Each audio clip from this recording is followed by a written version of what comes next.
Hi, welcome to another Eagle 6 test video.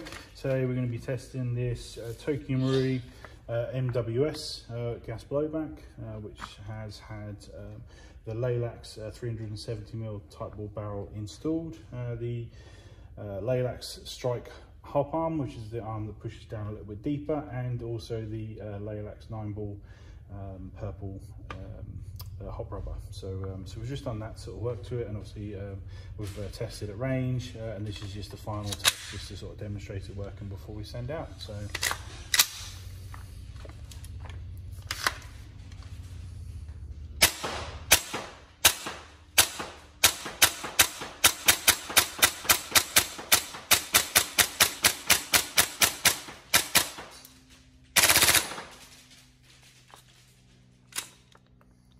there you go, all working. So hopefully it's, I mean, obviously these are lovely guns, so it's exactly what you wanted.